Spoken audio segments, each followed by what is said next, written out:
नमस्कार दोस्तों, मेरे एक खास स्वागत करती हूँ आपका अपने ही cooking channel SK simple food पे। तो मुझसे जुड़े रहने के लिए मेरे चैनल को लाइक कीजिए, शेयर कीजिए, कमेंट कीजिए, सब्सक्राइब करना मत भूलिएगा, बेल आइकन जरूर दबाइएगा। जिन्होंने मेरे चैनल को सब्सक्राइब कर दिया उनका दिल से धन्यवाद।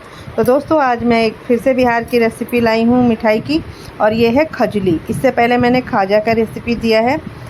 दोनों सेम है, लेकिन इसमें परत नहीं खोला जाता, ये अपने आप खुलता है जितना खुले, और उसमें खोला जाता है। बस फ़र्क यही है, तरीके दोनों एक ही है।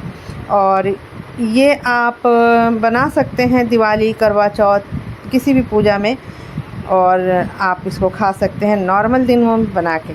तो कल है करवा चौथ, तो मैंने सोचा चलिए मैं आज आपको दे देती हूँ इसी की रेसिपी। आप घर में बनाइए।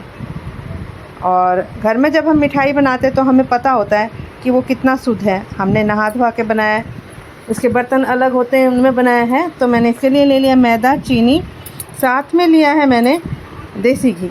और तलने के लिए कोई सा भी देसी घी लीजिए या कुकिंग ऑयल लीजिए, आपकी मर्ज़ी है। मैं देसी घी में तल लेती हूँ या कुकिंग ऑयल में, दोनों चलता है। साथ में लेंगे पानी थोड़ा सा, जिससे हम इसे गूँथ सके। तो चलिए ले लेते हैं एक बर्तन में इसको, मैदे को। 2 कटोरी मैदा है हमारा।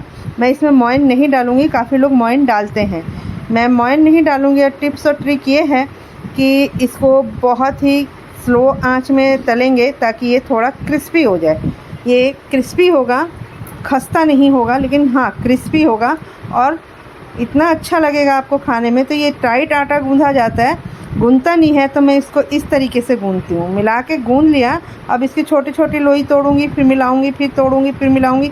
ऐसे मैं कम से कम 8-9 बार करूँगी। इससे क्या होगा कि मेरा आटा जो है वो अच्छी तरह मिक्स हो जाएगा। ये देखिए, बार बार मैं इसे करूँगी और इसी तरीके से गूँधते हुए मैं इसे अच्छी तरीके से मिला लूँगी। मिलाने के बाद मैं इसको कुछ देर रेस्ट करवाऊँगी।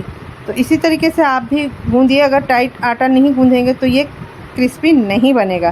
गूँध के इसमें हल्का सा घी लगाएंगे चारों तरफ और ढक देंगे इसको, और ढक के रख देंगे आधा घंटा के लिए।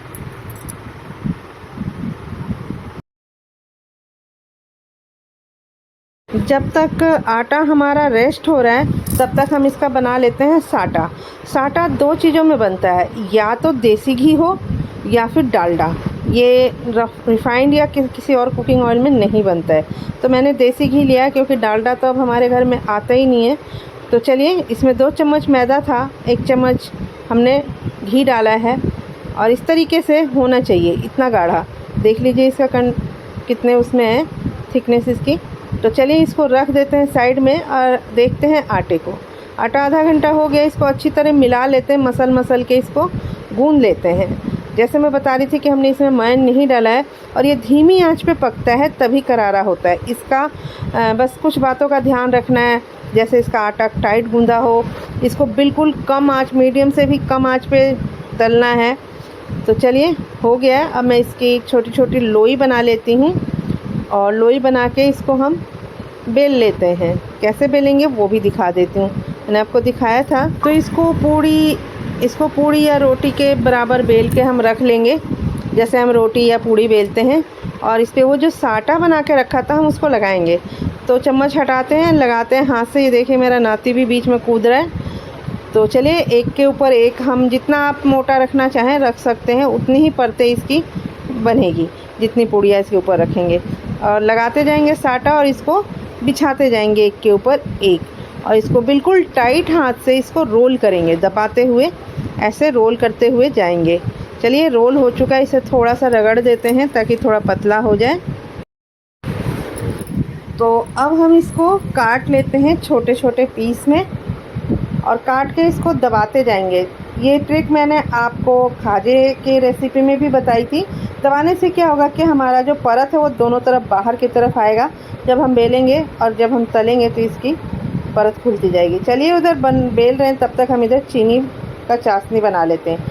तो अगर 2 कटोरी चीनी लेती हूँ तो मैं 1 कटोरी के लगभग पानी डालूँगी, और इसको मीडियम टू लो हीट पे हम इसका चाशनी बनाने के लिए छोड़ देते हैं बिल्कुल, और इसको गलने देते हैं, बीच में चलाते रहेंगे। इधर मैंने लोहे की कढ़ाई ले ली है। मैं तलने के लिए अधिकतर लोहे की कढ़ाई रखती हूँ। मेरे पास कम से कम 5-6 कढ़ाइयाँ हैं जो अलग अलग कढ़ाई और फ्राई पैन मिला के हैं। जो अलग अलग चीज़ों के लिए मैं हमेशा इस्तेमाल करती हूँ। पूजा पाठ के सामानों के लिए मैं अलग रखती हूँ। चलिए तेल गरम हो जाने देता है। जब ये गरम हो जाएगा तो हम एक एक करके इसको बिल्कुल कम आंच पे, बिल्कुल कम, मीडियम नहीं, मीडियम से भी नीचे करके हम इसे तलेंगे। इसको दोनों तरफ से गोल्डन ब्राउन होने तक तल लेंगे या करारा होने तक। तेज़ आंच पे ये नहीं तला जाएगा, बिल्कुल ये कम आंच पे तलेंगे। तो ये देखिए परत मैं आपको दिखा देती हूँ। ये धीरे धीरे परत अपने आप खुलेगी, इसमें खोलने की ज़रूरत नहीं पड़ती, जबकि खाजा में इसको इस तरीके से खोलना पड़ता है, लेकिन इसमें इसको खजली में नहीं खोलना पड़ता। चलिए इसे तल लेते हैं दोनों तरफ पलटते हुए, बार बार पलटते रहेंगे और कम आँच रखेंगे। तो ये देखिए ये लगभग होने लगा। काफ़ी लोग इसको गोल्डन ब्राउन नहीं होने देते, निकाल लेते हैं।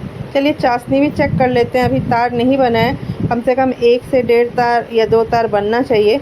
इसे होने देते हैं और इधर हम अपना और जो बचे हुए उनको भी बेल लेते हैं। चलिए ये लगभग बिल चुका है सारा, और फिर तल लेते हैं इनको सबको आराम से।